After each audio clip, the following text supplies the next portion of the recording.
Following is currently taped before a chat-based studio audience. Audience interactions may occur during the broadcast.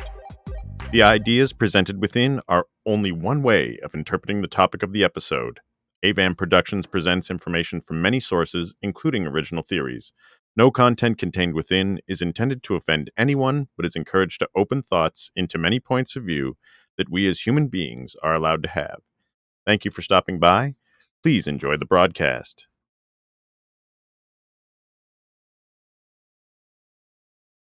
This is In the Studio with Avam. Welcome to the show. I am Avam, your host today. We are going to talk about Goonies, 1985.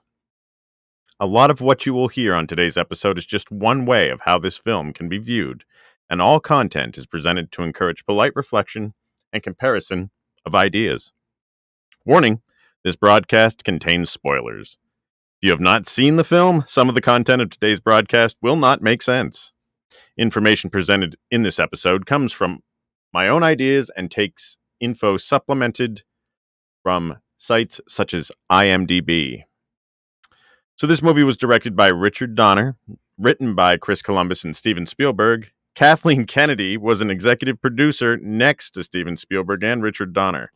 The music score was done by David Grusin, which is an amazing score, and we will go into this today, many parts. This director, writer, production team are amazing, and we haven't even gotten to the cast yet.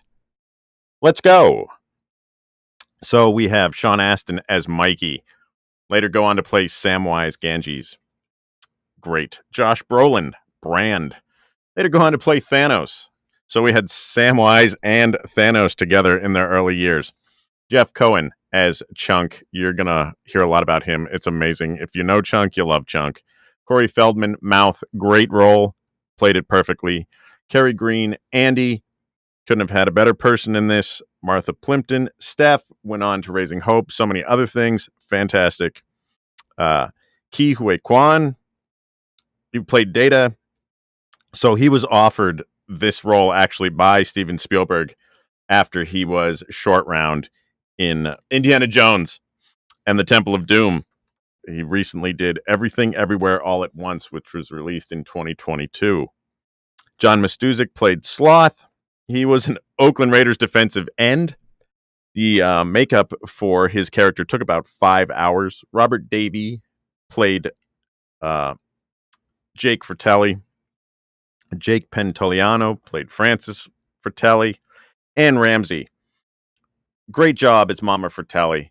She started her acting career in 1971 in an uncredited role as Scott's wife in a movie called The Sporting Club. She ended up in great films throughout her career, including Goonies, Throw Mama from the Train, which was in 1987, and Scrooged, 1988. Unfortunately, she passed away in 1989, and that's very sad. There's a quote that came from IMDb that she said, "Some people say I'm not a very pretty woman, but I'm beautiful on the inside." And I think that's such a great quote because this movie has said so much about different things, but we'll get into that as we go on. Lupe Ontiveros played Rosalita. She ended up in Desperate Housewives, among other things, and Mary Ellen Trainor was Mrs. Walsh. Couple supporting cast members that are important to mention, with some surprises later. Oh, yeah. We had Kurt Hansen as Mr. Perkins, Steve Anton as Troy Perkins. And there's going to be some surprises later. So this opening scene with the introduction of the Fratellis is great. It's not an elaborate jailbreak, just a small county jail in Astoria, Oregon. Cool visual fire effects, but what sticks out is the score. Already. It builds. It energizes. Boom. Dun dun dun dun dun dun dun. Dun dun dun. Bum bum bum. Dun dun dun. Oh, it's so great. We'll talk about the soundtrack throughout this episode and how I found out how to get music off of a soundtrack way back in the 80s. So all this is going on We're introduced to the characters. They're all each living their lives, every one of them oblivious to the car chase going on. The score, killing it. The timpani, the French horns, fantastic. Again, all these actresses, oblivious, except for Jeff Cohen's character Chunk, who swears in this scene, and it's funny. Maybe it's 1985 funny, but it still works in this film. We'll talk about why Chunk seeing this when no one else did is so amazing. This is a recurring theme, too. So the beach race, the score, still pumping it out. This ORV overtakes all these 4x4s, other 4x4s in this beach race. It's awesome. But then at the end, dun dun dun, dun dun dun dun, bum bum bum bum, finishes off. And the ORV is driving peacefully through the town, no longer speeding. But then it cuts to a house, cuts the scene of what we'll know as the Goondocks. We meet Mikey and Brand. This brother relationship that they have, this sibling relationship, is believable all throughout the film. It just works so well. These actors were amazing even in their early years. So we meet the friends slowly as the characters begin to appear.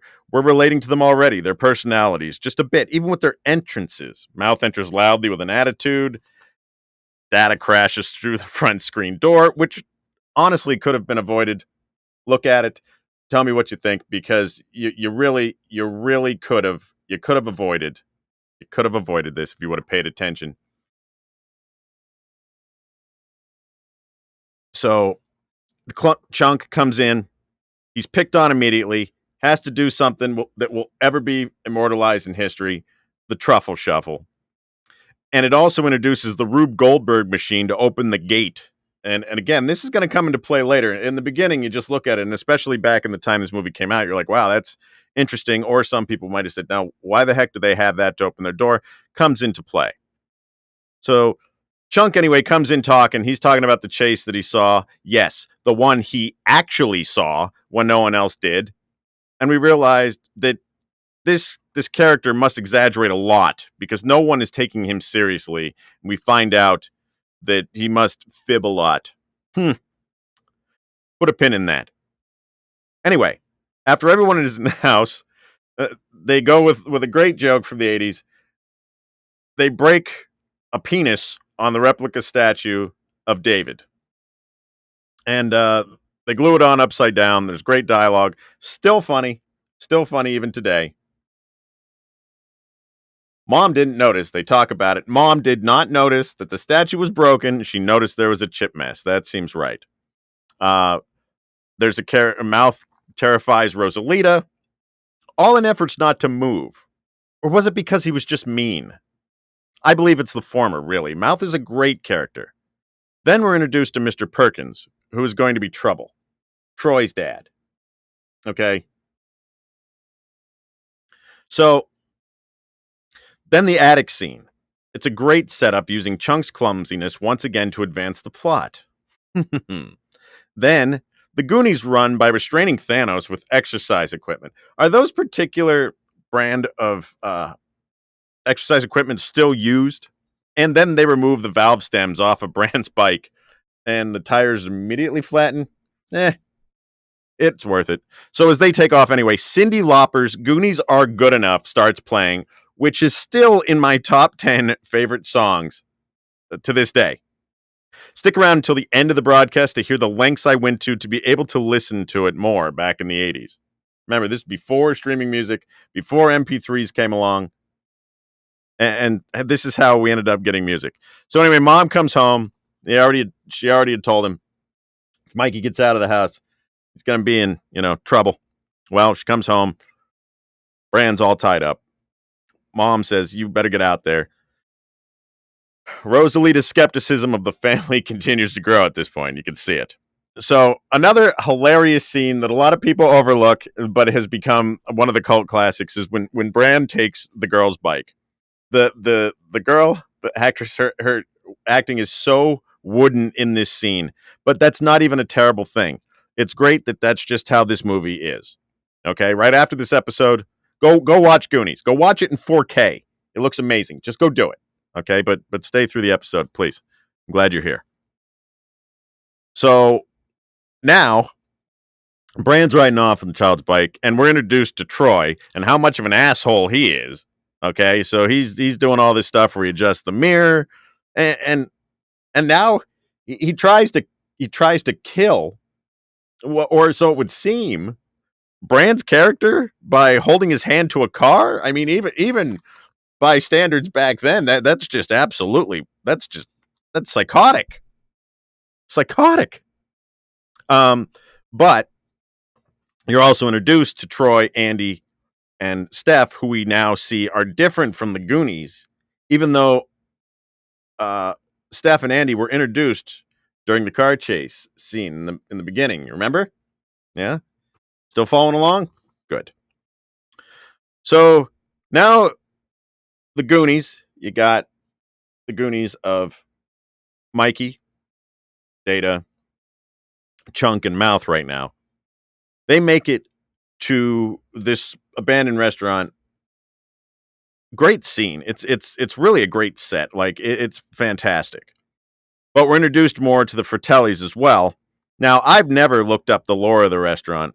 I bet there's some lore that exists somewhere. If anybody finds it out, leave a message, leave it in the comments. I'd like to hear about it. So we end up eventually getting to the basement. Honestly, it's funny because we get there with mostly Chunk's help yet again. Is anybody out there keeping track how many times Chunk is helping out already? Hold on to that. When the Fratellis return, there's a great sibling rivalry. I always liked this scene. Hell, they were almost ready to kill each other over pepperoni. The 80s were wild, man. The 80s were wild. Chunk goes off to get the police. Let me tell you, Chunk is the hero of this story. Chunk is the hero of this story. Hey, we have some good friends in the studio audience today. Yeb and Flo, good to see you. Chill Will, glad you're here. So anyway, Chunk's going off to get the police. Telling you, Chunk's gonna be the hero of the story. Keep writing these down. Put these hash marks. So they end up getting into the tunnels under the restaurant. Great setup, great setup. But here's some fun observations. As they're going through, they find this pipe room. Okay, so Mouth decides maybe if people make some noise, they got to go somewhere. They make some noise on them that it'll draw attention and they'll get saved. I didn't know, So okay, fine. They start doing that, but Mouth is beating on the pipe using a very modern tool. Okay, that's fine. But if you have piping underneath the ground somewhere, and it's seemingly attached to a country club because we can see that it affects a water fountain near a tennis court, and also plumbing under a toilet, which we'll get to shortly. But if there is that type of piping, wouldn't it be somewhere that there would be some sort of guided access to? There has to be regulations, some sort of labeled modern, some sort of clear signage to point to the public access to the area utilities, right? But apparently, the pipes just magically appeared in this undiscovered tunnel system. Doesn't matter. Still a great movie. We're moving on. Just something to think about. So, Troy's personality, though, something that also was funny, is further revealed as he is thrown from an erupting toilet while reading Guns and Ammo magazine, landing on the ground, and immediately calls for his daddy. There you go. There you go. So we cut away a little bit, and we're going to find the Goonies in the old Moss Garden wishing well, which is awesome. So here, Mouth makes a comment about Martin Sheen, which, looking at it now, does anyone else agree that Corey Feldman at that time could have played a young Martin Sheen? I mean, think about it. Put it in your head. Corey Feldman could have played a young Martin Sheen. Yes, as the studio chat is pointing out, yes, the mystery pipes. We're just going to go with it. We're just going to go with the mystery pipes. Yeb and Flo, thank you. Thank you. So, Corey Feldman's monologue about those being his wishes, taking him back, great. Love it. We see Troy continuing to be a scumbag by wishing to make it with Andy. Now, the wish is so cleverly rejected immediately as a great foreshadowing effect. And Mikey delivers a great monologue on Troy's bucket, which, if you look at it, it could be, I believe it to be about the deception of those who would wish to inhibit your success. Think about that. Hmm? Hmm? So, even though they don't know it yet, this moment when they reject riding up Troy's bucket is when Brand, Steph, and Andy officially become Goonies. The next scenes are amazing. Chunk's reaction when he's stopped by the Fratellis is so well acted. It's fantastic. The look on his face, the fear, Robert Davies' singing voice, fantastic. Like, just great. And then, so Chunk is captured by the Fratellis, and he tells the truth. Such a great scene with him and the Fratellis. He tells everything. It's funny. Check it out. Not going to go into the whole thing. You need to see it. It's wonderful. Even when he's tied up, the way he answers with, yes, it is. Because Francis says, you're not too tight. And then Sloth meeting Chunk and then bonding, even though he says, you smell like Phys Ed. These are all amazing character developments and how the characters meet. It fits together really so seamlessly. And another interesting point, though, in this scene, Francis is teasing Sloth by saying, Hare Krishna, as he runs away. This is the second time that Hare Krishna was mentioned in this film. The first time was when Mrs. Walsh says it when Brand is going to get on his bike. I don't know. So you get to the point where they're in the underground passage and they get to the men's room scene, and all the guys don't even go to the boys' room. They go to the men's room. It's like they've been this far. They're starting to grow up. I always thought that was a cool way. Dark Bunny, welcome to the studio audience. Glad to see you here. But Brand makes a statement here. He says, why couldn't I have had a little sister instead of that? Now, hold off there. What if the character that was Mikey was played by a female? Why couldn't she have had the same sense of adventure that Mikey had? He obviously follows after his dad. You know, that could have happened if it was a daughter too, so calm down. Let's not assume here. Anyway, Sloth helps Chunk escape. It's great. But Chunk calls the police. Again, he's telling the truth, but no one believes him due to his tendency to tell lies. It's so great that the character that everybody knows to be the most unbelievable is the only one that has a true grasp on things that are going on, that's trying to tell everybody else because everybody else is already living it down there. But that's what makes that character work out so well. I can only imagine how many times the sheriff actually humored him through his all the lies. But at least the sheriff does get concerned when the call gets cut off. That is fair. So then we have the Fratellis starting to pursue the Goonies. When you get there, that never sat right with me when they say, here they come. They're right there. If the Goonies would have kept moving, the Fratellis wouldn't have caught up. But, well, not as quickly anyway. But it does build to the tension, so that's fine. And another great thing that points out is Data uses slick shoes, where he says, slick shoes. And the Goonies say, slick shoes, are you crazy? In unison. It really speaks to the chemistry of the cast and their skills, even at the time, as young actors and actresses. Then we get, and we get to see the next scene where the Fratelli brothers are washed off that log. It does provide for more humor. Apparently, they didn't go too far, but there were a couple of nut shots to make you laugh. But the next scene, the bone pipe organ, builds more suspense. And let me tell you, the score here is out of this world. Out of this world. It's not only suspenseful, it builds tension, but it's also invigorating. And it just fits so well. The A sharp and B flat pun was clever, but those notes are enharmonic anyway. Uh, look who paid attention in music theory in college. Uh, I changed from music to business, though, so, you know, that might be all I know. The next scene, the water slide seems so noticeable now, but it did not seem that way when I was younger. One of the facts that I enjoyed as I've studied this movie over the years and looked into it, thank you, IMDb.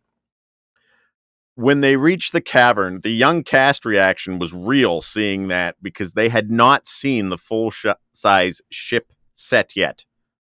Full-size ship set yet. Yeah, let's keep going with that one. Like I said, I always thought that was a cool thing. Also, there's a cool deleted scene here that if you haven't seen it, I'm not going to give it away. Go look for it. So, Mikey eventually gets to meet One-Eyed Willie. And basically, we get the story that he was the first Goonie with all his traps, again, which pay homage to the way the Walshes opened their front gate with the Rube Goldberg method. It's an interesting theme. But when the patch is removed, apparently One-Eyed Willie was born with bone growth over the eye socket, because once you were a skeleton, your eyes would be an empty socket anyway. One-Eyed Willie did not have an eye socket. So Sloth and Chunk, this is one of the greatest scenes because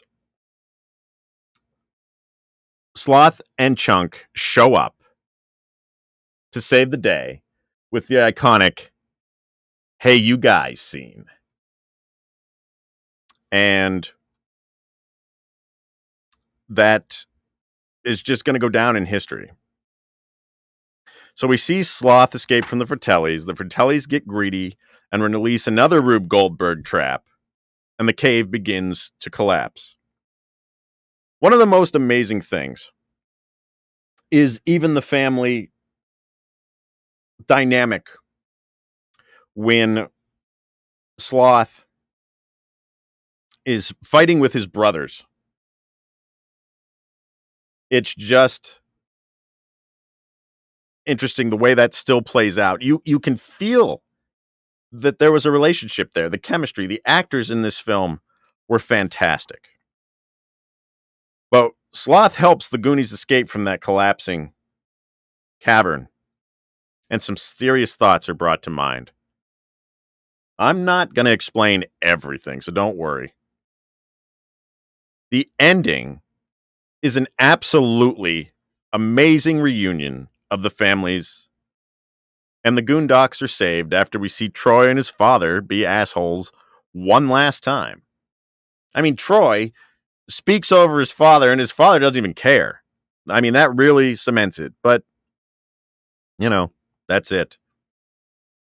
Here's the interesting side note. When everybody is reunited and we get to see their families, Chunk's mother and sister are actually Jeff Cohen's real mother, Elaine Cohen McMahon, and Chunk's sister was Jeff Cohen's real sister. I don't know what her name is and never looked it up, but that I just thought that was a cool fact. Now his father, the actor, is actually Charles McDaniel. He's an actor, but I love that they dressed him the exact same. I was so the kind of kid I guess I was in the 80s is I wanted Dada's inventions, but had Chunk's wardrobe. So I guess that's kind of how I have turned out throughout life. Finding your own way. But at the ending, so Cyndi Lauper's Goonies Are Good Enough plays again over the beginning of the credits. And I told you, if you stayed to the end, I would talk about how I wanted that song, and this was before you could download music so easily. I was quite young when I first saw this movie, and I liked the song. And it was funny because it was one of the songs that my mother also found catchy, so she said, okay, we can go to the store and get this. So she took me to a music store. Now, I'm so young at the time, and I guess mom never really thought about it. Um, but I had no idea that the music was listed in end credits and that movie soundtracks were a thing. I thought that all music had to be pulled from some other source, and just I didn't know they did compilations at this time. Okay. So here we are at the record store. I'm 6 years old. And I'm trying to explain to this store clerk at this music store, which when you're that age, you think that, everybody is so much older than you. But if I look back on it now, that person working at that mall record store was probably only about 16 years old. But, here I am afraid to talk to this person because here's me talking to another adult.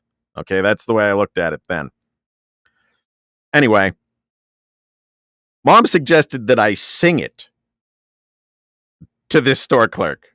So I did at 6 years old, which was funny because the store clerk then knew what I was talking about. But we found out that they were out of the Goonies soundtrack. No cassette that day. Uh, I I don't even believe that CDs were even that popular at that time. Like they were probably just on the arrival, to be honest with you. But no cassette. So I went home and did what anybody else would do at that time, and I set up my cassette player and recorder to try and record this from the TV speaker. And the first several tracks had so many interruptions on it from mom, from dad, the boombox fell over, the dog walked through. But I eventually got it, and I still have that tape to this day. Just says Cyndi Lauper, Goonies. That's my take. It's my take on Goonies. It's a great film created by a very talented cast and crew that says to us, let's all get along despite our differences, our physical appearances, our wealth, or our opinions. Let's just get together and be kind to one another. And those that aren't kind, those that want to hurt you, don't associate with them. But never let them stop your sense of adventure.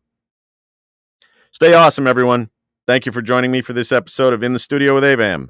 Have a wonderful day, and I'll see you the next time we're on.